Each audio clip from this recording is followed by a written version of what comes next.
Улуттук статкомитет кимдерди кедей деп айтууга болоорун аныктады. Статкомитеттин эсеби боюнча кедей деп жылдык кирешеси 27 000 сомго жетпегендерди айтууга болот.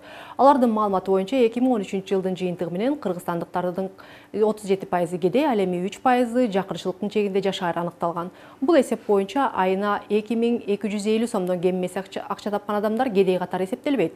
Бирок жашоо үчүн талап кылынган эң аз өлчөм дагы мындан 2 эсе көп бир айлык каражатты талап кылат. Улуттук статкомитеттин эсеби боюнча өлкө жараны бир айда 4981 сомго жашай алат. Бул акчанын 3237 сому тамак ашка кетет, анын 452 сомун ун азыктарына сарптайт. Бул акчага бир күндө 15 сомдук бир навайнан сатып алууга болот. Ал эми картошканы айына 141 сомго же 5 кг гана жей алат. Демек бир күндө бир гана жолу картошкадан тамак жасоого мүмкүн. Айына 234 сом жер жемиштерге жумшалат. Бул акчага 3 кг сабиз, 3 кг пияз, 2 кг капуста сатып алып, айына 16 сомго бир гана жолу бир боо жашыл чөп алса болот. Мынчалык чакан бюджет менен витаминдерге бай брокколи сыяктуу жашылча түгүл, бадыраң менен помидорду дагы эңсей албайт. Улуттук статкомитет бюджети тар жарандардын бир айлык мөмө жемиштерине 413 сом бөлгөн. Албетте, бул акчанын баарына 1 кг манго же 800 грамм клубника сатып алып бир заматта түгөтүп койсо болот. Анткени менен бул акчаны бир айга жеткирүү мүмкүн эмес. Ошондой болсо дагы үнөмдөт биз 86 сомго 2 кг алма, 112 сомго 1 кг мандарин, 86 сомго албурт алабыз. Андан сырткары 43 сомго 2 банан алууга дагы жетет экен. Сүт азыктарына 605 сом бөлүнөт.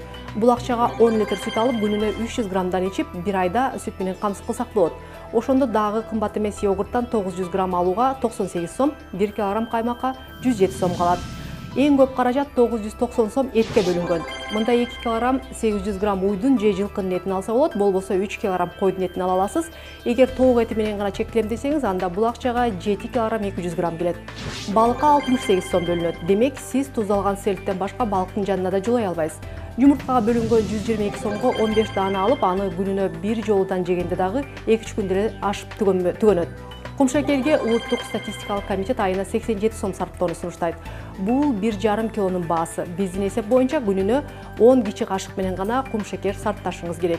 Ал эми өсүмдүк майын күнүнө 1,5 кашык гана жумшайт экенсиз. Анткени ага болгону 82 сом бөлүнгөн. Андан сырткары жаңы демделген чайдан 5 чын гана иче аласыз. Тамак аштан башка чыгымдарга 797 сом бөлүнгөн. Бир жылда 2 түгөй бут кийим, 2 кийим кечек сатып алсаңыз болот. Ал эми сырткы кийимди 3000 сомго 3 жыл бою кийүү сунушталат.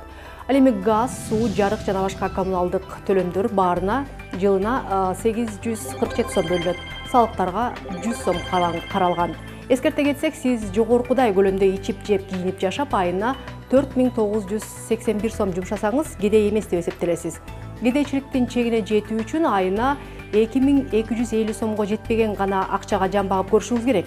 Ал үчүн албетте коммуналдык төлөмдөрдү үнөмдөө мүмкүн эмес, бирок транспортты колдонбой дайыма жөө басып, дагы бир кыскартуудан 2000 сомго чейин чыгымдарды азайтса болот.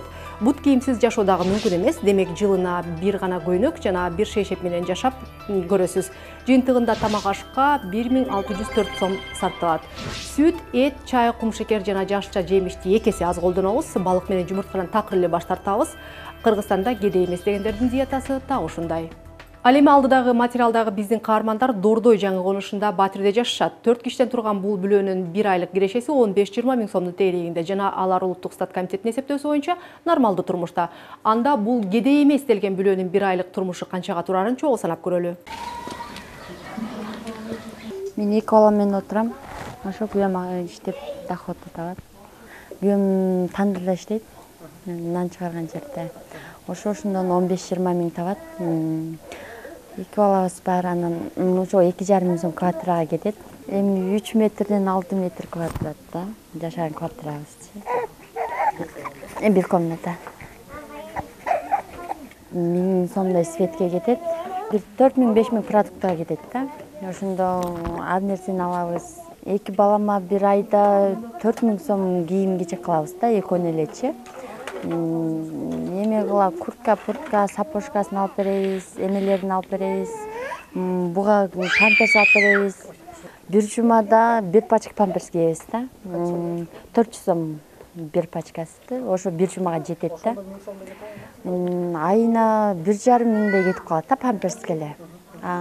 Калганыбыз тип балабызга сүт алам буга. Ошо сүт деле 1,5 миң сом болот да. Айына өкүнүп бериктиргенде 3 миң сомго эле балдарга кетишет да. Продуктубуз өзүнчө бир 4 миң 5 миңге жөн эле кетет да. Эми кээде жолдошум экөөбүз кийингенге жетпей деле калат да. Башка ошо эмеге кетет, айылга барганыбызга кетет. А күйөөм батып келген жолуна кетет. Жолуна ошондо күнүнө 30 сом менен кетет да. Күнүнө 30 айылына бир 600-700 сом кетет да. Жол киресине. Өзүм үйдө эле балдар менен. Чын эле айылга жетпейт да. Жетпей. Ошо кээде карызга деле алып эме кылып калабыз да, ошо тапкан акчасы деле жетпейт.